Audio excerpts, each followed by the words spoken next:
لفظوں کے مفہوم بدلتے ہیں، لہجے سے بھی لفظوں کے مفہوم بدلتے ہیں۔ اصطلاحات حضرت موجود ہے مفتی بابا نے، لفظوں میں اصطلاحات بھی ہوتی ہیں، اس کے لیے باتیں کی جاتی ہیں، اور اصطلاحی باتیں بڑی کامیاب ہوتی ہیں، اشارے اور کنایے۔ ایک شعر میں عرض کرتا ہوں، ان کو بلاتا ہوں کہ فقط اہل نظر کے واسطے پیغام رکھا ہے، فقط اہل نظر کے واسطے پیغام رکھا ہے، محمد نے محمد کا محمد نام رکھا ہے۔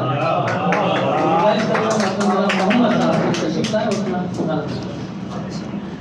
اللہ۔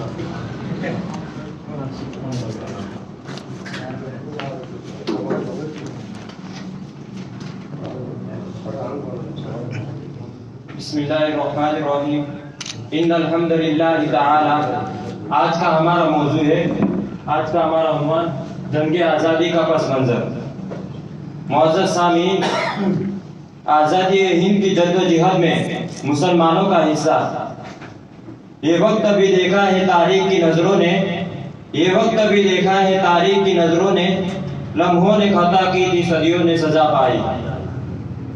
26 جنوری 15 اگست کے موقع پر ہم ہر سال انتہائی فرحت اور انبساط اور احتشام کے ساتھ جشن آزادی اور یوم جمہوریہ مناتے ہیں۔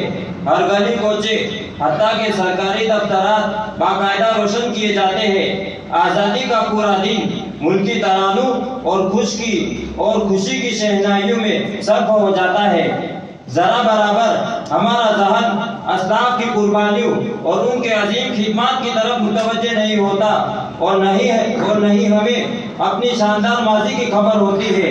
حالانکہ تجربات اور مشاہدات سے یہ بات ثابت ہو چکی ہے، جو قوم اپنی ماضی کو بھلا بیٹھتی ہے اس کا مستقبل اور روشن تابناک نہیں ہو سکتا، کیونکہ ایک آدمی کی کامیابی زندگی تبھی کامیاب اور تابناک ہو سکتی ہے جبکہ ماضی کا نقشہ ہمارے ذہن اور دماغ میں موجود ہو۔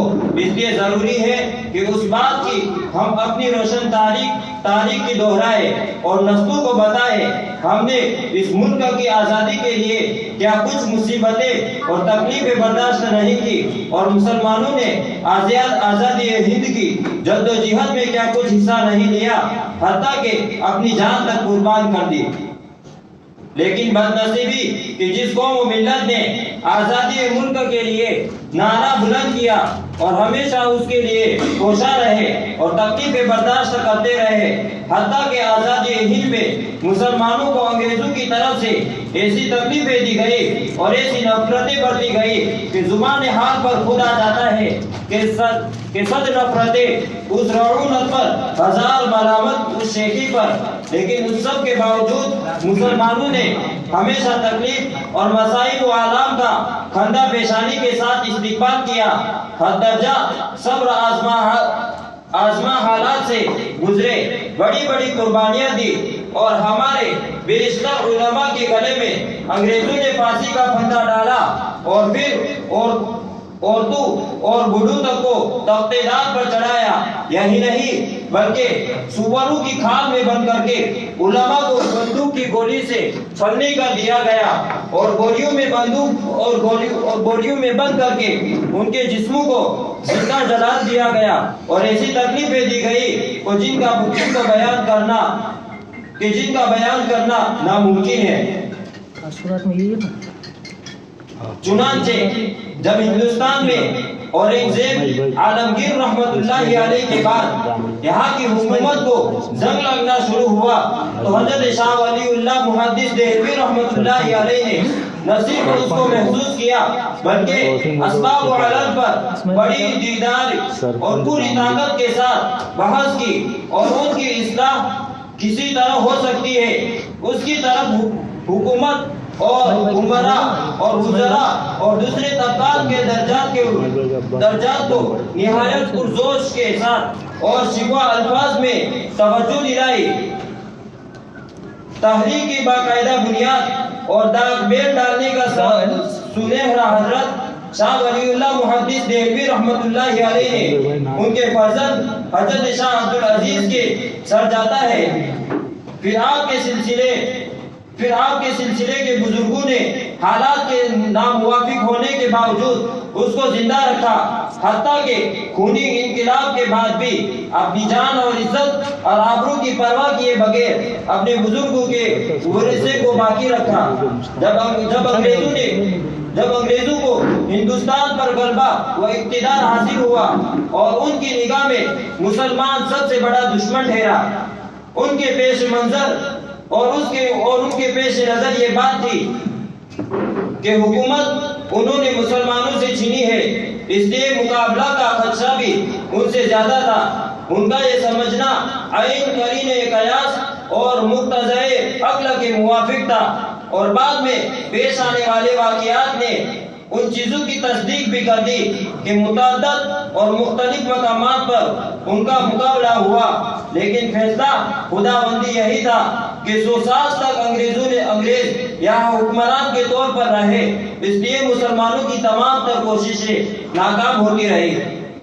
1857 میں شہید ہونے والے مسلمانوں کی تعداد، جن میں مسلمانوں نے جنگ آزادی میں بڑھ چڑھ کر حصہ لیا اور حب الوطنی کا عظیم ثبوت دیا، ان کا احسان ناممکن ہے۔ البتہ 1857 میں شہید ہونے والے مسلمانوں کی تعداد کے تعلق سے ایک ہندو مورخ میوار گپت نے لکھا ہے کہ ایک اندازے کے مطابق 1857 میں 5 لاکھ مسلمانوں کو پھانسیاں دی گئی۔ یہ تعداد تو صرف ان مسلمانوں کی ہے جو تخت دار پر چڑھے گئے، باقی دوسرے طریقے سے انگریزوں کے ہاتھوں بے شمار جانیں فوت ہوئی۔ تاہم چند اکابرین کی جد و جہد اور جنگ آزادی ان کے کارناموں کو سپرد قلم کر رہا ہوں کہ جس سے اندازہ ہوگا کہ ہمارے اکابرین نے اس کی آزادی کے لیے کتنی قربانیاں دی۔ جنگ آزادی میں علماء کرام کا کردار، چنانچہ حضرت شیخ الہند حضرت مولانا محمود الحسن دیوبندی نے آزادی وطن کے لیے بے مثال قربانیاں دی۔ حضرت شیخ الہند کو مالٹا کی جیل کے اندر دردناک سزائیں دی گئی، جن کو بیان کرتے بدن لرز جاتا ہے اور کلیجہ منہ کو آ جاتا ہے۔ حضرت شیخ الہند کے انتقال کے بعد جب ان کو غسل کے لیے تختے پر لٹا دیا گیا تو دیکھنے والے حیران اور ششدر رہ گئے کہ جسم پر گوشت کا نام کی کوئی چیز نہیں تھی، صرف ہڈیاں ہی نظر آ رہی تھی۔ یہ دیکھ کر قائد ملت شیخ الہند کی آنکھوں میں یکایک آنسو بھر آیا اور کہنے لگے کہ حضرت الاستاد نے بتانے سے منع کیا تھا۔ اسی طرح شیخ الہند نے آزادی ہند کی خاطر متعدد تحریکیں چلائی، اور ان تحریکوں میں ایک تحریک ریشمی رومال بھی ہے۔ تحریک ریشمی رومال کیا ہے؟ شیخ الہند مولانا محمود الحسن دیوبندی نے انگریزی حکومت کے خلاف ایک مسلح انقلاب منصوبہ بنایا تھا۔ اس منصوبے کو عملی جامہ پہنانے کے لیے اس لوہے کی ضرورت درپیش تھی، لہذا شیخ الہند اور آپ کے رفقائے کارنان نے برطانیہ کے کچھ ممالک کا دورہ کیا۔ ان ممالک میں افغانستان، ترکی، روس سرفہرست ہے۔ مختلف ممالک کے دورے کے دوران حضرت شیخ الہند اور ان کے رفقا خطوط کے ذریعے ایک دوسرے سے رابطہ رکھتے تھے۔ ایک خط میں جس میں انگریزوں سے لڑنے کے لیے رضاکاروں کی بھرتی ایک قوم کی حکومت کے قیام کا منصوبہ وغیرہ تھا، وہ ریشمی رومال پر لکھا بھیجا گیا تھا، جو پنجاب CID کے ہاتھ لگ گیا اور تحریک ناکام ہو گئی۔ یہی وجہ تھی کہ یہ پوری تحریک ریشمی رومال کے نام سے موسوم ہوگی۔ مولانا محمد مظہر صاحب نے 1857 میں بڑی جرات اور ہمت سے جہاد شاملی میں حصہ لیا۔ پیر میں گولی لگی، علاج اور معالجہ کے بعد ان کا نشہ باقی رہا۔ تحریک ختم ہوئی تو کسی آنے والی تحریک کے عرصے کے لیے اپنے آپ کو محفوظ رکھا اور روپوش کی زندگی بسر کی۔ قائد حیرت کی اور جرات حضرت مولانا عبید اللہ سندھی کے بقول 1857 تقریباً 16 سال قبل ہی حضرت مولانا شاہ محمد اسحاق صاحب نے ہندوستانی تحریک کا مرکز مکہ معظمہ منتقل کر دیا تھا۔ اور دہلی میں ان کا نمائندہ بورڈ دیا تھا، جس کی صدارت پہلے مولانا مملوک علی صاحب کے سپرد تھی۔ پھر یہی حضرت حاجی امداد اللہ صاحب جو 1857 میں علاقہ تھاتھن کے امیر قرار دیے گئے تھے، اسی بورڈ کے صدارت بنائے گئے تھے۔ تحریک 1857 کی ناکامی کے بعد حضرت حاجی امداد اللہ صاحب نے اسی مرکز کا رخ کیا اور غیر معمولی مشکلات اور پریشانی برداشت کی۔ مکہ معظمہ میں بیٹھ کر آخر دم تک ہندوستانی تحریک کی بنیاد کرتے رہے۔ انگریزوں نے آپ کو گرفتار کرنے کی ہر ممکن کوشش کی، لیکن اللہ نے ہر جگہ آپ کی حفاظت کی۔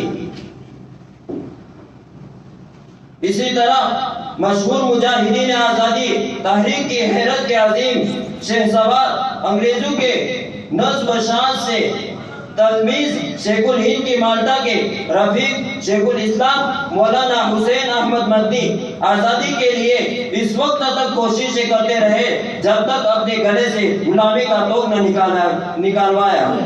محبین وطن ٹیپو سلطان ایک عظیم مجاہد آزادی، مجاہدین آزادی میں حصہ لینے والے ایک عظیم مجاہد کا نام بھی جعلی حروف سے لکھنے کے قابل ہے کہ بغیر ہندوستان کی تاریخ ناقص اور ادھوری رہ جاتی ہے، کیونکہ ٹیپو سلطان کے والد حیدر علی اور ان کے صاحبزادے ٹیپو سلطان دونوں عظیم مجاہد گزرے ہیں۔ چنانچہ ٹیپو سلطان کے والد حیدر علی نے ایک سپاہی کی حیثیت سے ملازمت اختیار کی، پھر اپنی قابلیت اور جوہر کی وجہ سے آگے بڑھتے چلے گئے، یہاں تک کہ 1763 میں انہوں نے سلطنت خدا داد میسور کی بنیاد ڈالی۔ تقریباً 4 جنگیں انگریزوں سے ہوئی، پھر آپ کے لائق فرزند نے دیکھا کہ انگریز ہمیں آپس میں لڑا کر آندھی طوفان کی طرح سرزمین ہند کو رونتے ہوئے قبضہ کرتے چلے جا رہے ہیں۔ چنانچہ ٹیپو سلطان نے سوچا کہ اگر کوئی منظم طاقت ان کے مقابلے میں نہ آ سکی تو چند ہی دنوں میں پورا عالم ان کی جھولی میں ہوگا، اور انگریز بھی یہ بات سمجھ رہے تھے کہ ٹیپو سلطان ایک ایسی چٹان کی طرح ہے جسے راستے سے ہٹانا ضروری ہے۔ لیکن اس کے باوجود ٹیپو سلطان نے اپنی شجاعت اور دلیری اور بہادری کے بل بوتے پر لڑتے رہے۔ آخرکار اپنوں کی غداری اور انگریزوں کی چاپلوسی اور عیاری کی وجہ سے یہ مجاہد بادشاہ 1799 کو شہید ہو کر اس دار فانی سے رخصت ہو گئے۔ آخر میں دست دعا ہو کہ باری تعالیٰ اسباب و اکابرین کی مغفرت فرمائے اور ہم سب کو اتباع سنت اور نبی صلی اللہ علیہ وسلم پر چلنے کی توفیق عطا فرمائے۔ اور میں اپنی بات کو کچھ اشعار کے ساتھ ختم کرنا چاہتا ہوں۔ ہر راہ میں ہر موڑ پہ منزل میں رہے گی، ہر راہ میں ہر موڑ پہ منزل میں رہے گی، اے وطن پاک زمیں تو ہر مومن کے دل میں رہے گی۔ تو کتنی جواں شوق نظر کتنی ہنسی ہے، تو کتنی جواں شوق نظر کتنی ہنسی ہے، ہاں تو ہی روایت مسلمان کی امید تھی۔ مٹی میں تیری صاحب ایمان جبی تھی، مٹی میں تیری صاحب ایمان جبی تھی، تاریخ کی زمین تیری نیپا کی زمین تھی۔ وما علینا الا البلاغ۔